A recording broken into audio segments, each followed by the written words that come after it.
Bismillahirrahmanirrahim. Assalamualaikum warahmatullahi wabarakatuh. Waalaikumsalam warahmatullahi wabarakatuh. Alhamdulillahirrabbilalamin. Wabihi nasta'in ala umuri dunya waddin. Wassalatu wassalamu ala asrafil anbiya'i wal mursalin. Wa ala alihi wa sahbihi ajma'in. Kembali kita tiada henti-hentinya bersyukur kepada Allah atas segala limpahan nikmat, karunia dan rahmatnya kepada kita sekalian. Sehingga malam ini kita bisa melanjutkan kajian kita melalui live TikTok ya. Salawat dan salam semoga tercurah kepada junjungan Nabiullah Muhammad SAW atas nikmat ilmu yang kita dapatkan ya. Ilmu beliau yang sampai kepada kita ini luar biasa ya. Bagaimana beliau setelah melakukan peristiwa Isra Mi'raj lalu kemudian mengajarkan teknik sholat seperti ini. Jadi ada yang mempertanyakan ya, bagaimana sholatnya Nabi sebelum Isra Mi'raj? Ya, beliau mengikuti sholatnya nabi-nabi terdahulu ya.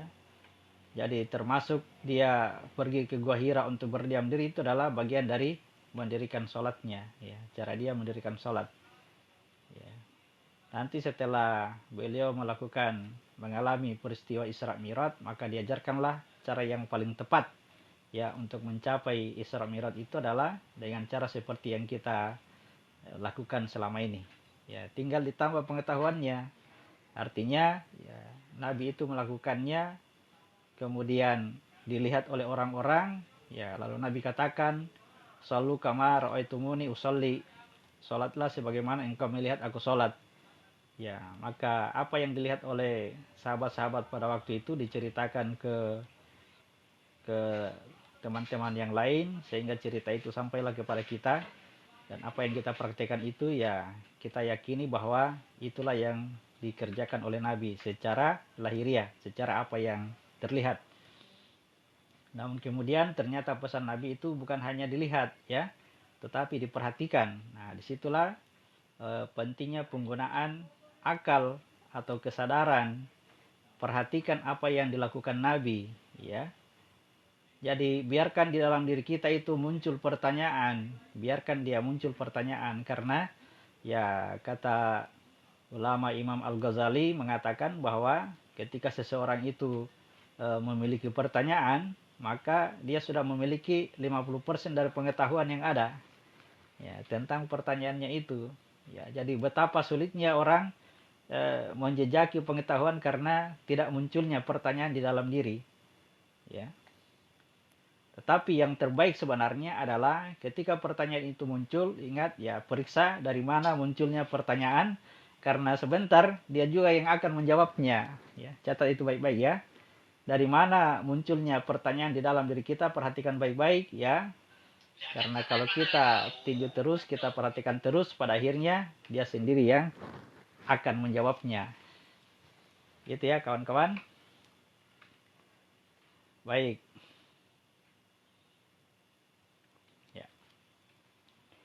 Malam ini kita lanjutkan kajian kita pembahasan tentang Nabi Syuaib. Ya. Sebelum kita masuk kepada ayat-ayat yang membahas tentang Nabi Syuaib, perhatikan kembali ya proses penciptaan manusia dari nafsun wahidah. Surat 4 ayat 1 kita baca ulang. Ya, surat 4 ayat 1. Dibaca ulang, saya langsung tunjukkan gambarnya ya. Wahai manusia, bertakwalah kepada Tuhanmu yang telah menciptakan kamu dari diri yang satu. Dan Allah menciptakan pasangannya dari dirinya. Dan dari keduanya Allah memperkembangbiakkan laki-laki dan perempuan yang banyak. Bertakwalah kepada Allah yang dengan namanya kamu saling meminta, dan peliharalah hubungan kekeluargaan. Sesungguhnya Allah selalu menjaga dan mengawasi. Ya, jadi perhatikan dari sini, ini yang disebut dengan nafsun wahidah ya. Bertakwalah kepada Tuhanmu yang telah menciptakan kamu. Jadi ketika ayat ini kita baca, posisi kita di sini sekarang ya. Ya, posisi kita di sini. Jadi ketika membaca ayat ini kita disuruh ya memperhatikan penciptaan awalnya, bahwa kita itu awalnya dari nafsun wahidah. Ya. Nafsun wahidah kita sudah tahu bahwa dia bukan ciptaan, ya. Namun demikian meskipun dia bukan ciptaan, Allah tidak menyebutnya dia sebagai Tuhan, ya. Karena ya ada alasan tertentu. Kenapa tidak disebut sebagai Tuhan? Karena ya sebentar setelah aku keluar dari nafsun wahidah, ya, aku keluar dari nafsun wahidah, maka pada nafsun wahidah ini diciptakan pasangan. Nah, itu berarti bahwa nafsun wahidah sudah berpasangan, dan ketika dia sudah berpasangan, maka masuklah dia golongan makhluk, ya, karena makhluk itu diciptakan berpasang-pasangan. Oke. Nah, sedangkan perhatikan aku yang pertama kali keluar dari nafsun wahidah yang bukan sesuatu, ya, aku juga bukan sesuatu, ya. Aku juga tidak disebut sebagai makhluk, ya, tetapi ya tidak boleh disebut sebagai Tuhan, ya. Aku tidak boleh disebut sebagai makhluk dan aku juga tidak boleh disebut sebagai Tuhan, ya, maka disebutlah sebagai rahasia, ya, sebagai rahasia. Pernah ada suatu masa ketika kita tidak dapat disebut sebagai sesuatu, ya, diberilah nama rahasia. Nanti setelah aku keluar dari nafsun wahidah, baru kemudian diciptakanlah pasangan, ya. Lalu kemudian dari yang berpasangan, dari keduanya ini diciptakanlah semua yang berpasang-pasangan. Akhirnya sampai terciptalah seluruh alam semesta, ya. Lalu kemudian sampai suatu ketika ya muncullah pasangan ibu dan bapak yang menjadi ya orang tua kita, ya, yang ditugaskan untuk menciptakan jasad. Nah, aku tadi yang rahasia, ya, setelah melakukan perjanjian alastu birabbikum, ya, apakah aku ini adalah Rob, ya, pada saat itu aku mengaku bahwa itu adalah Rob, maka aku terhijab, ya, terhijablah aku oleh cahayaku sendiri, ya. Lalu kemudian ya inilah yang disebut sebagai ruh. Aku adalah ruh karena aku dihijab oleh cahayaku. Lalu ini kemudian sebelum ditiupkan masuk ke dalam jasad itu dibuat dulu keserupaannya, ya, dibahasakan sebagai penciptaan 7 lapis langit, ya. Sedangkan jasad dibahasakan sebagai penciptaan 7 lapis bumi. Lalu ini kemudian disatukan. Maka setelah disatukan menjadilah aku dalam keadaan seperti ini, zalim dan bodoh. Oke, ya, tuh pembahasan singkatnya supaya gampang kita ingat-ingat. Oke. Sekarang kita baca di surat 39 ayat 6. Kawan-kawan sekalian silakan buka Al-Qur'annya, ya. Kita baca surat ke-39 ayat 6. Az-Zumar ayat 6. Dia menciptakan kamu dari diri yang satu. Kemudian darinya dia jadikan pasangannya. Dan dia menurunkan 8 pasang hewan ternak untukmu. Dia menjadikan kamu dalam perut ibumu kejadian demi kejadian dalam 3 kegelapan. Yang berbuat demikian itu adalah Allah, Tuhan kamu, Tuhan yang memiliki kerajaan. Tidak ada Tuhan selain Dia. Maka mengapa kamu dapat dipalingkan? Ya, perhatikan bahwa ya ternyata aku duluan ada daripada seluruh alam semesta yang lain, ya. Aku menciptakan kamu dari nafsun wahidah, dari diri yang satu, kemudian ya kemudian. Nah, dari diri yang satu diciptakanlah pasangan, ya. Dari penciptanya inilah diturunkannya binatang-binatang ternak yang berujung di jasad kita. Nah, binatang-binatang ternak inilah baik binatang ternak maupun binatang yang tidak diternakkan, binatang liar, itu semua adalah kekuatan hawa nafsu, ya. Perumpamaan hawa nafsu yang ada pada jasad kita, ya, diturunkanlah ya binatang-binatang yang berpasangan, ya. Oke. Kemudian perhatikan tadi ketika aku keluar dari diri yang satu, aku rahasia, itu aku tidak terhijab dengan Rob.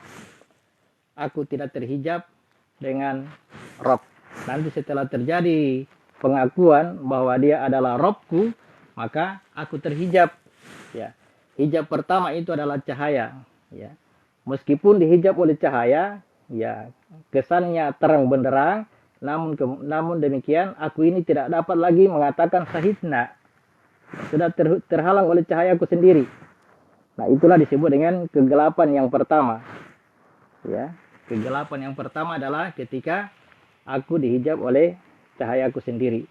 Ya. Lalu kemudian kegelapan yang kedua adalah ketika aku diserupakan. Ya. Itu sudah semakin jauh, sudah semakin sulit untuk mengatakan sahidna. Namun dalam kondisi dua sisi ini, antara ruh dan jiwa ini masih mendengar suara Tuhan, ya. Mendengar suara Tuhan masih bisa, tetapi ya tidak bisa mengatakan sahidna. Nah, pada kondisi jiwa ini terjadi lagi pembicaraan dengan Tuhan, ya, tentang serah terima amanah. Nah, setelah itu manusia menerima amanah, maka masuklah manusia ke dalam jasadnya, dan itulah kegelapan yang ketiga, ya, kegelapan yang ketiga. Jadi kegelapan tadi dibahasakan sebagai kegelapan di dalam perut ibu, ya. Jadi ini ibu yang pertama, ya, ibu yang pertama, ibu yang kedua di sini, ya. Kemudian ibu yang ketiga adalah di jasad, ya. Lalu kemudian, ya, hadis Nabi mengatakan, ya, ada seorang yang bertanya kepada siapa aku mengabdi, ya, dibahasakan yang pertama adalah kepada ibumu. Setelah itu kepada siapa lagi? Ya, kepada ibumu. Di sini yang kedua. Setelah itu kepada siapa lagi? Kepada ibumu. 3 kali ibu, ya. Nanti setelah itu kepada siapa? Kepada bapamu. Ini yang bapak. Ya. Nafsul wahidah itu adalah bapak. Jadi sejak aku keluar dari nafsul wahidah, sudah ada istilah bapak dan anak. Perhatikan, ya. Sudah ada istilah bapak dan anak. Oke, ya. Nah, jadi ini bapak, ini anak. Nah, ketika terjadi pengakuan, aku ini mengaku bahwa dia adalah Robku, maka aku dihijab oleh cahaya, maka sejak itu aku disebut sebagai anak yatim. Ya, aku disebut sebagai anak yatim. Kenapa? Karena aku sudah terhalang dari bapak, aku sudah dilepaskan oleh bapak. Sejak saat itu, aku sudah tidak memiliki bapak. Ya, sedangkan ibu ini mengandung aku tanpa pengaruh dari bapak. Ya, ibu mengandung aku tanpa pengaruh dari bapak. Ya, itu adalah ruh. Itulah ruh kita. Jadi munculnya hijab ini adalah dari cahaya dari diriku sendiri. Oke. Ya. Nanti pada ibu yang kedua, ya, pada ibu yang kedua terhijab lagi, aku terhijab lagi oleh ibu yang kedua, ya, mengalami kegelapan pada dimensi jiwa, ya. Kemudian, ya, diturunkanlah dia ke dunia dan dia mengalami kegelapan yang ketiga. Akhirnya tadi anak yatim itu sudah jatuh ke tempatnya hawa nafsu dan dia tidak bisa diperlakukan secara adil. Ya, tidak bisa diperlakukan secara adil. Akhirnya si anak yatim tinggal di dalam jasad, maka pada gambar kita, pada diri kita ini, kalau diarahkan pada diri kita, anak yatim jatuh ke sini, ya, jatuh ke tempat zalim dan bodoh. Oke, jadi dipahami tentang si anak yatim, ya. Ya, kita baca surat 4 ayat 2. Surah 4 ayat 2. An-Nisa. Dan berikanlah kepada anak-anak yatim harta mereka. Janganlah kamu menukar yang baik dengan yang buruk. Dan janganlah kamu makan harta mereka bersama hartamu. Sungguh, tindakan menukar dan memakan itu adalah dosa yang besar. Ya, perhatikan tadi anak yatim. Sekarang yang menjadi perhatian si anak yatim tadi, ya, si anak yatim yang sudah ada di dalam jasad kita, ya, anak yatim tadi dari sini, ruh kemudian diserupakan lalu masuk ke dalam jasad, ya, si anak yatim tinggal di sini sekarang. Diperintahkanlah kepada kita, ya, berikanlah harta anak yatim itu, ya. Untuk memberikan harta anak yatim artinya kita harus mempersiapkan wadahnya untuk bisa kembali ke tempat asalnya, ya. Jangan memakan harta anak yatim, artinya ya ketika kita berusaha memberikan hartanya lalu kemudian terjadi, ya saya bahasakan langsung, terjadi pengakuan-pengakuan ketika kita memberikan harta itu kepada si anak yatim. Ya, bagaimana cara memberikan harta? Dengan menyatakan asma-asma Allah. Ya, bagaimana maksudnya memakan harta anak yatim? Ya, dengan ya menikmati harta si anak yatim tadi dalam artian ketika kita melakukan kebaikan menyatakan asma Allah, ya kita mengharapkan ya pujian dari perbuatan itu. Itu namanya memakan harta anak yatim. Ya, sehingga ini menjadikan si anak yatim ini tidak bisa kembali, dia tetap terlantar. Nah, orang-orang yang mentelantarkan anak yatim inilah yang disebut sebagai orang-orang yang mendustakan agama. Apa itu agama? Agama adalah fitrah penciptaanmu, ya. Fitratullah allazi fataran nas 'alaiha. Ya, jadi kembalikanlah si anak yatim ini kepada bapaknya, ya. Untuk mengembalikan si anak yatim ini kepada bapaknya, barulah dibahasakan kita telah berlaku adil terhadap anak yatim. Oke. Baik, surah 4 ayat 3.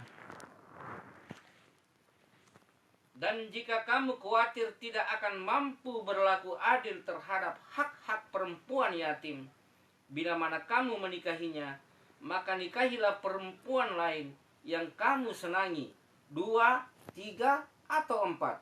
Tetapi jika kamu khawatir tidak akan mampu berlaku adil, maka nikahilah seorang saja atau hamba sahaya perempuan yang kamu miliki. Yang demikian itu lebih dekat agar kamu tidak berbuat zalim. Ya, jadi bahasa Arabnya itu wa in khiftum alla tuqsitu fil yatama. Jadi al yatama itu bukan perempuan yatim. Al yatama itu anak yatim. Ya. Cuma karena penafsir atau penerjemah ini melihat bahwa ini akan dinikahi oleh laki-laki, maka diterjemahkanlah dia sebagai perempuan yatim. Ya, padahal kalau diterjemahkan dia kepada perempuan yatim, ya kasihan anak-anak yatim yang perempuan sangat sulit untuk dinikahi. Kenapa begitu beratnya menikahi anak yatim? Lebih bagus menikah 2, 3, sampai 4 daripada menikahi perempuan yatim. Akhirnya banyak perempuan yatim yang tidak berani dinikahi oleh orang-orang karena akan khawatir tidak bisa berlaku adil. Ya, jadi sekali lagi bukan perempuan yatim, tetapi anak yatim, ya. Kita tahu anak yatim sudah ada di sini. Yang tadi itu dalam kandungan ibu pertama, ibu kedua, ibu ketiga, ya. Ketika ini akan diserahkan hartanya, maka kata-kata ibu tadi berubah menjadi istri. Ya, berubah menjadi istri. Karena apa? Karena ini harus menikahi lagi, menempati lagi tempat-tempat ini sampai kembali kepada bapaknya.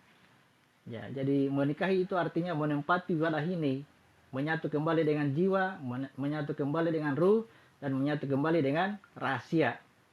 Ya, itu namanya menikahi. Ya, olehnya itu, ya, ketika dibahasakan ketika tidak mampu berlaku adil terhadap anak yatim, artinya anak yatim itu tetap berada pada wilayah jasad kita, dia terlantar di situ. Dia tidak bisa diperlakukan dengan adil, ya diperintahkanlah menikah lagi 2. Kenapa mulai dari 2? Karena ini sudah ada istri pertama di sini. Ya, pada jasad kita inilah istri pertama. Istri kedua itu di wilayah jiwa, ini namanya 2. Istri ketiga di wilayah ruh, ya, istri ketiga. Istri keempat ke sana, rahasia, ya. Kalau ini laki-laki sejati, ini dari awal laki-laki terus, tidak pernah jadi perempuan, ya. Ini yang bermakna perempuan. Meskipun tadi pada awal cerita dia disebut sebagai bapak, ibu. Ya, namun kemudian ketika si anak yatim ini diperintahkan untuk menikah, ya dari istri pertama Menikah lagi kepada istri kedua namanya jiwa, istri ketiga namanya ruh, istri keempat namanya rahasia. Yang menikah ini sampai ke sana namanya Muhammad. Ini aku ya, aku yang rahasia. Namanya Muhammad. Ketika Muhammad sampai di sana, ya dibahasakan oleh Allah, kujadikan engkau sebagai kekasihku. Nah, kalau kekasihku ya tidak boleh sama-sama laki-laki. Ya, tidak boleh sama-sama laki-laki. Ternyata pernikahan dari pertama, kedua, ketiga, keempat itu tadi adalah pernikahan dalam satu diri. Ya, pernikahan dalam satu diri. Disebutlah dia cukup satu saja. Ya, cukup satu saja. Atau pernikahan dalam sampai 4 ini sudah menjadikan ini sebagai hamba atau sebagai budak. Akhirnya ini kita kuasai. Hawa nafsu tadi yang menjadi istri pertama kita kuasai. Ya. Itulah berarti kita telah memperhambakan diri kita setelah perjalanan menempuh sampai ke wilayahnya rahasia tadi. Oke. Yang tadi si anak yatim ini menjadi terlantar di sini, namun setelah pernikahan sampai 4 atau pernikahan menjadi satu diri atau pernikahan ini dengan budak, sehingga si anak yatim itu menjadi pemimpin. Ya. Karena si anak yatim yang menjadi pemimpin, maka dibahasakanlah bahwa ketika seorang ibu itu melahirkan tuannya,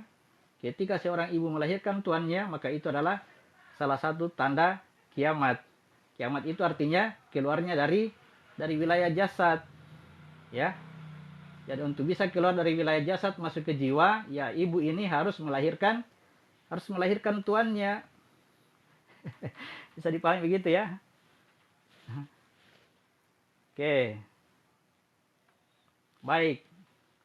Dari perjalanan ini, dari jasad ke jiwa, ke ruh, sampai ke rahasia, diceritakanlah dalam perjalanannya sebagai perjalanannya wanita.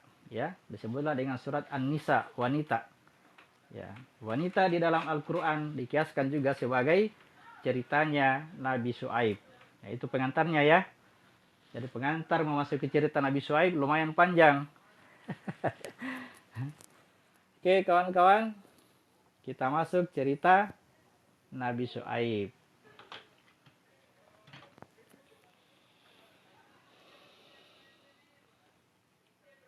Oke.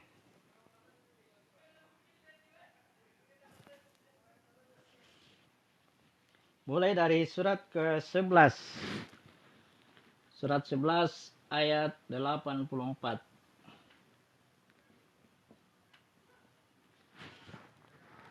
Hud 84. Dan kepada penduduk Madian kami utus saudara mereka Syuaib. Dia berkata, wahai kaumku, sembahlah Allah, tidak ada Tuhan bagimu selain Dia, dan janganlah kamu kurangi takaran dan timbangan. Sesungguhnya aku melihat kamu dalam keadaan yang baik, dan sesungguhnya aku khawatir kamu akan ditimpa asap pada hari yang membinasakan. Ya, perhatikan persoalan takaran dan timbangan. Ya, takaran dan timbangan itu adalah wilayah pasar atau wilayah jual beli. Ya, wilayah jual beli, wilayah pasar, ya, wilayah jiwa atau wilayah syariat, ya, wilayah jiwa. Diperintahkanlah kita ketika kita berada di situ, ya Tuhan melihat, ya, bahwa kamu melihat ini dipandang sebagai mampu, ini mampu. Ya. Kalau dia mampu, maka penuhi takaran dan timbangan. Artinya, laksanakan atau aplikasikan seluruh kemampuan yang ada di sini. Pada konsep awal kita berada di jiwa, ya kita akan melakukannya dengan sistem jual beli. Atau bahasa kita adalah, ya, yang berbuat baik dapat pahala, yang berbuat buruk dapat dosa. Itu namanya syariat, ya, aturan. Aturan kepastian. Aturan seperti itulah yang disebut dengan jual beli. Ya. Ya. Jual beli artinya, ya saya ulangi bahwa Kalau kita melakukan kebaikan, maka itu diganjar dengan pahala. Kalau kita melakukan keburukan, maka itu diganjar dengan dosa. Nah, ketika ini mampu untuk melakukan kebaikan, dibahasakan penuhilah takaran dan timbangan. Artinya, laksanakanlah kemampuan-kemampuan yang ada di seluruh jasad yang kita miliki ini. Ya, kenapa seperti itu? Ya, dikhawatirkan jangan sampai nanti kalau tidak dilaksanakan ini memenuhi takaran dan timbangan ini, kita akan mendapatkan azab pada hari yang membinasakan atau hari kiamat. Ya, dipahami ya. Jadi perintah penuhi takaran dan timbangan artinya menggunakan seluruh fasilitas yang ada pada jasad kita ini. Ya, meskipun kita belum sampai kepada kesadaran yang tinggi, namun ya biarlah kita pakai hitungan-hitungan, biarlah kita pakai sistem jual beli, ya. Nanti suatu ketika akan ada perintah, ya, akan ada perintah untuk meninggalkan jual beli. Kapan itu perintah meninggalkan jual beli? Ya, pada hari Jumat. Pada hari menyatunya semua yang berpasang-pasangan, maka tinggalkanlah jual beli. Untuk saat ini, ketika kita melihat kemampuan kita, maka ya bolehlah menggunakan sistem jual beli, karena itu halal. Ya. Yang diharamkan itu adalah riba. Apa itu riba? Ya. Riba itu artinya memberikan pinjaman dengan mengharapkan balasan yang lebih baik. Pinjaman apa yang kita berikan ini adalah pinjaman jasad kita, ya, pinjaman jasad ini dipinjamkan kepada Allah lalu mengharapkan agar Allah memberikan pahala. Itu namanya riba. Tipis sekali perbedaannya. Hanya persoalan tauhid, ya. Persoalan tauhid. Oke. Jadi dihalalkan jual beli, diharamkan riba. Barang siapa yang berpengetahuan tentang riba, yang selalu selama ini memakan riba, menikmati asiknya itu melakukan perbuatan-perbuatan riba, maka tinggalkan. Karena kalau tidak ditinggalkan berarti dia mengumumkan perang terhadap Allah. Kenapa dibahasakan perang terhadap Allah? Karena ya ada dua yang berbuat, Allah dengan dia. Dia sendiri mengaku berbuat, padahal sebenarnya tidak berdaya apa-apa, ya. Itu namanya membuat perang dengan Allah. Gitu ya. Paham? Jadi sekali lagi yang terpenting pada ayat ini bahwa ya penuhilah takaran dan timbangan. Begitu bahasanya ya. Penuhi takaran dan timbangan. Artinya lengkapi, lakukan saja semua yang ada, kemampuan-kemampuan yang ada pada jasad kita ini untuk memberi manfaat kepada orang lain maupun kepada alam sekitar. Oke? Baik. Ayat 85. Surah 11 ayat 85. Dan wahai kaumku, penuhilah takaran dan timbangan dengan adil. Dan janganlah kamu merugikan manusia terhadap hak-hak mereka. Dan janganlah kamu membuat kejahatan di bumi dengan berbuat kerusakan. Ya. Jadi, ya cukupkan takaran dan timbangan dengan adil. Artinya, ya lakukanlah sebagaimana tadi saya katakan, sempurnakanlah semua kebutuhan kemampuan-kemampuan yang kita miliki supaya disempurnakan. Jangan disimpan-simpan. Ayat 86. Sisa yang halal dari Allah adalah lebih baik bagimu jika kamu orang yang beriman. Dan aku bukanlah seorang penjaga atas dirimu. Ya, ketika melakukan kemampuan itu, ya kita itu hanya mengharapkan bakiyah, sisa. Nah, ini sangat rentan dengan riba, ya. Berhati-hati dengan riba. Ya. Kalau riba, betul-betul kita meyakini melakukan suatu kebaikan, kemudian kita mengharapkan pahala dari Allah, itu riba. Tetapi kalau bakiyah, betul-betul kita melakukan kebaikan, ya tanpa mengharap apa-apa, sehingga itu yang menjadikan Allah memberikan pahala kepada kita. Bisa dibedakan ya? Bisa dibedakan ya?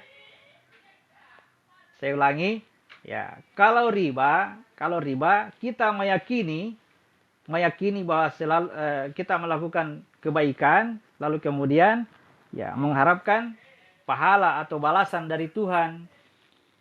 Tentu dengan bahasa Tuhan akan memberikan pahala yang lebih baik. Jadi kalau gitu yang kita harapkan maka disebut dengan riba. Tetapi kalau baqiyah, kelebihan dari Allah, ya setelah kita melakukan perbuatan baik, tidak ada keyakinan dalam diri kita bahwa kita yang melakukannya. Ya. Oleh karena kita yakin bahwa kita tidak melakukannya, maka itulah yang menjadikan Allah itu memberikan pahala yang besar. Itu dikatakan sisa dari Allah. Sisa pahala dari Allah. Itu lebih baik. Jadi saya katakan ini ya tipis sekali bedanya. Antara jual beli dengan riba. Sangat tipis bedanya. Ya. Dihalalkan jual beli, diharamkan riba. Oke. Kita buka surat ke-7 ayat 85.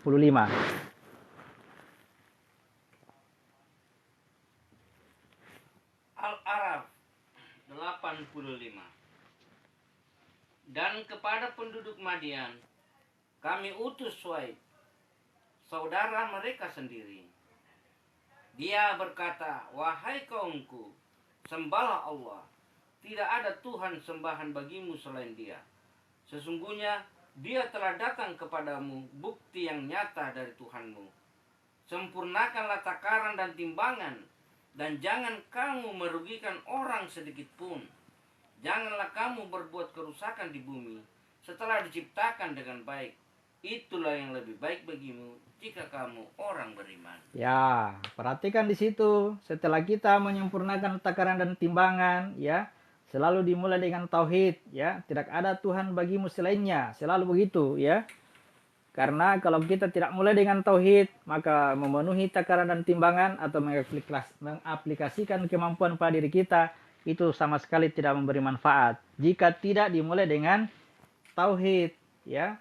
Kalau tidak dimulai dengan tauhid, ya kita akan ya mengambil barang-barang itu, ya. Kita akan mengurangkan bagi manusia tentang barang-barangnya.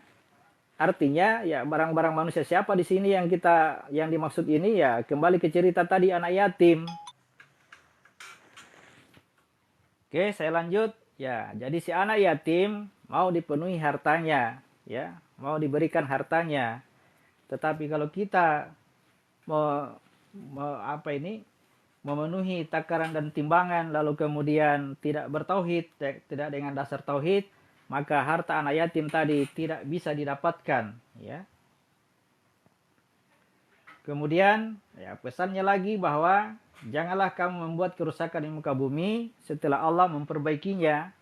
Jadi yang melakukan kebaikan adalah Allah, yang melakukan kerusakan adalah kita sendiri, ya. Jangan dibalik, ya.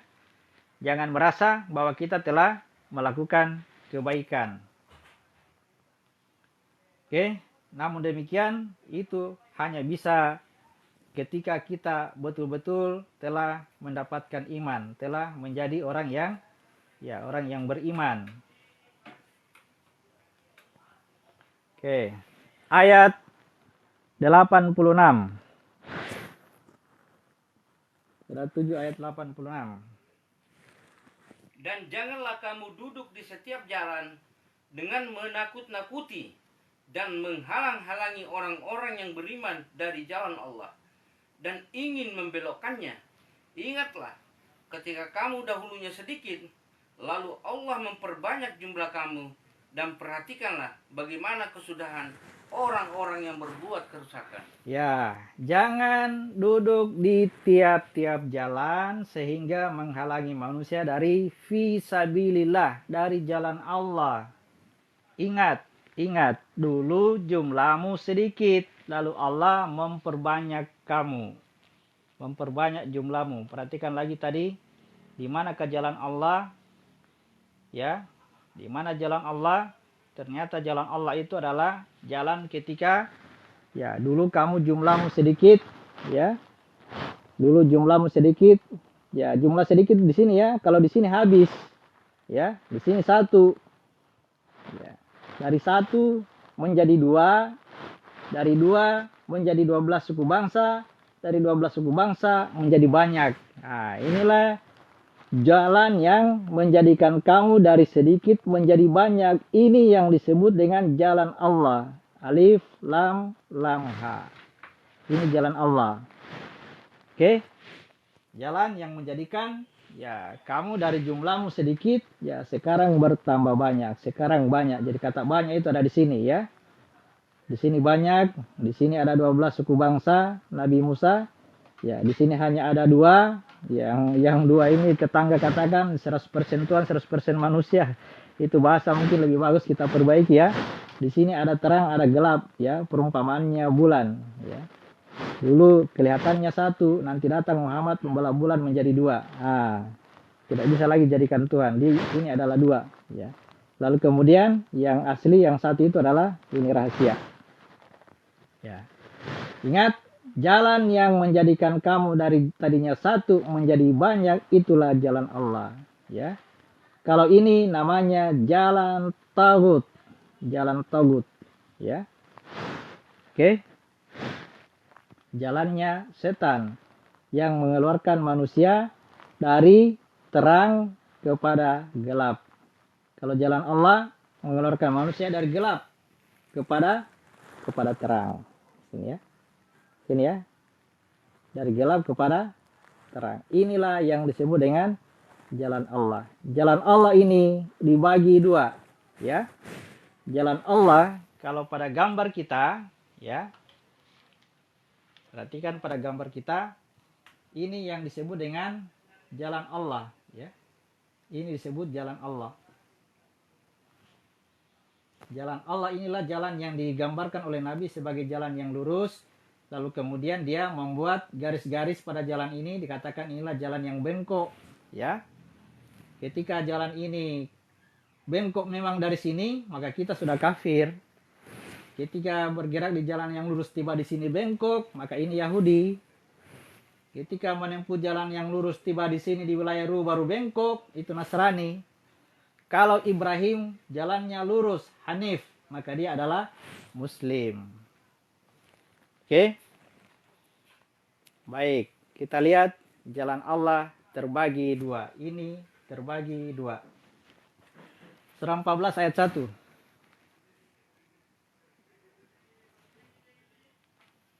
Ibrahim. Alif, lam, ra.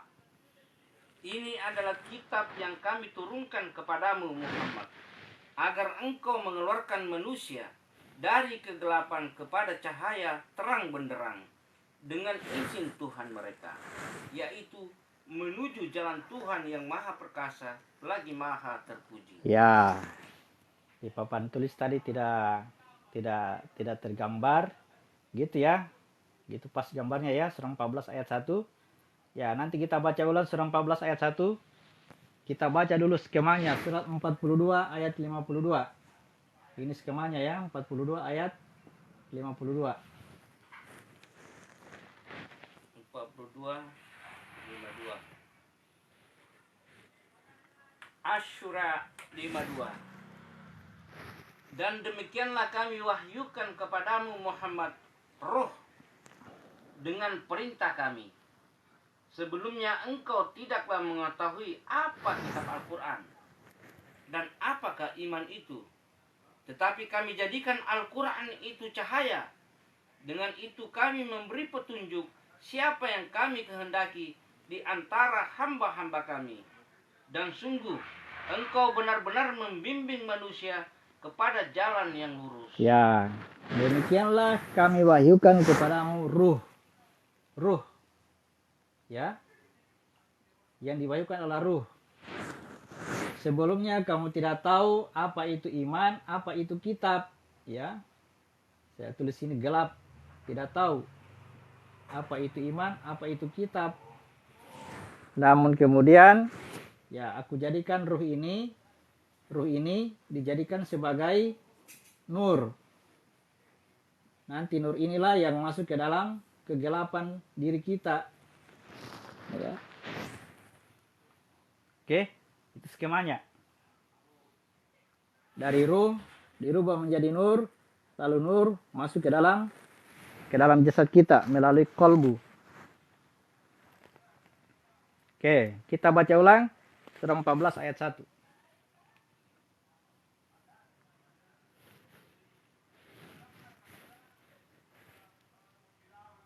Alif Lam Ra. Ini adalah kitab yang kami turunkan kepadamu Muhammad, agar engkau mengeluarkan manusia dari kegelapan kepada cahaya terang benderang dengan izin Tuhan mereka, yaitu menuju jalan Tuhan yang maha perkasa lagi maha terpuji. Ya, jadi Alif Lam Ra ini adalah kitab, ya, gunanya mengeluarkan manusia dari gelap kepada minazulumati ila nur, ya, dari gelap kepada nur, ya, kemudian menuju jalan, ini disebut dengan jalan Tuhan, ya. Jadi ruh itu adalah jalan Tuhan. Jadi perjalanan dari gelap kepada nur itu disebut dengan subulus salam, jalan keselamatan, ya. Sedangkan dari nur menuju ruh itu disebut dengan siratal mustaqim, ya, disebut dengan siratal mustaqim, jalan yang lurus. Semuanya jalan Allah, semua jalan Allah. Dari gelap kepada nur disebut dengan, saya ulang ya supaya jelas, dari gelap kepada nur disebut dengan subulus salam, dari nur kepada ruh disebut dengan siratal mustaqim. Oke, di situ dulu ya. Kita bawa dulu ke gambar diri kita. Ke gambar ini, perhatikan. Perjalanan dari kegelapan minaz zulumati ilan nur, di sini ke tempatnya nur, ke tempatnya jiwa, ini disebut dengan subulus salam, jalan keselamatan, ya. Lalu kemudian dari titik ini menuju ke tempatnya ruh itu disebut dengan siratal mustaqim, jalan yang lurus, ya. Jadi perjalanan kita sampai ke sini, nanti sampai di sini baru dikatakan, ya, ihdina siratal mustaqim, tunjukkan aku jalan yang lurus. Ya, ini nanti masuk di cerita Nabi Daud. Penunjukan tentang tunjukkan aku jalan yang lurus. Oke. Sementara sampai di situ dulu. Oke, baik.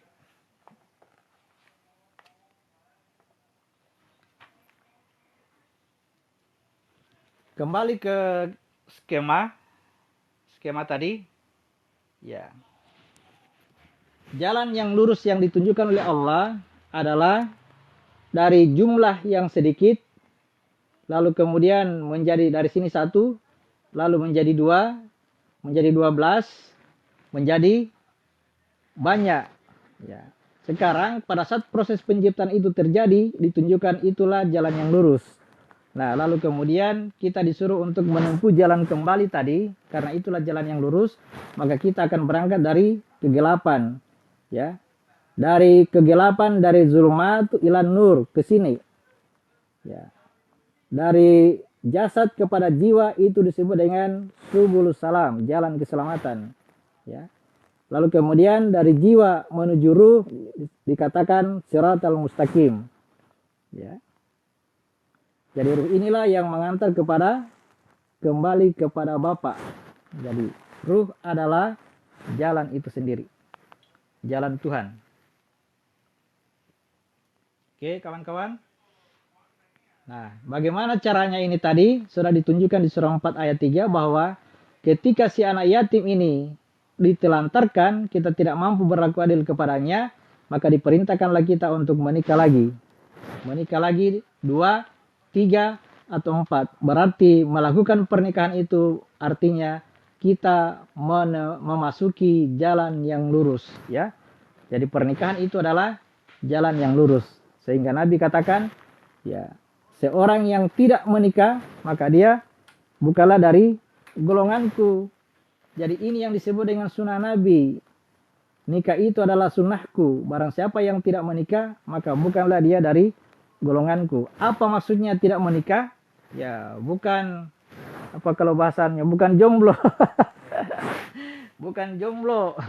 Yang tidak menikah itu artinya tidak mempersatukan antara ya anak yatim yang ada dalam dirinya ini disatukan kepada jiwa. Itu tidak mendekatkan diri kepada jiwa, tidak mendekatkan diri kepada ruh. Ya, kalau tidak bisa menikah pasti tidak akan ketemu yang namanya rahasia. Ya, jadi untuk bisa ketemu rahasia diri kita harus melalui pernikahan. Nah, kenapa pada saat pernikahan ketiga ini selalu dibahasakan? Ya saya ulangi, dari menikahi jasad masuk kepada jiwa, kita harus tinggalkan jasad. Ya, kita harus tinggalkan ini. Makanya dibahasakan kamu tidak akan bisa berlaku adil terhadap istri-istrimu. Ya, karena apa? Karena harus ditinggalkan. Ya, talak satu. Ya, untuk bisa sampai kepada ruh harus ada talak dua. Ya, untuk bisa sampai kepada rahasia harus ditalak lagi. Nah, kalau sudah terjadi talak yang ketiga, dibahasakan kamu tidak bisa lagi kembali kepada istrimu sampai ada laki-laki lain yang menikahinya. Kata laki-laki lain di situ adalah nafsun wahidah sendiri yang masuk ke sini. Ya, artinya kalau dia masuk ke sini, maka yang bersangkutan akan beriman terus sampainya hari kiamat. Ya, itu disebut dengan golongan mukmin. Tapi kalau dia masuk sampai pernikahan keempat, ya, sampai ke sana, berarti dia sudah masuk kepada golongannya Muhammad, golongannya Muslim. Gitu ya.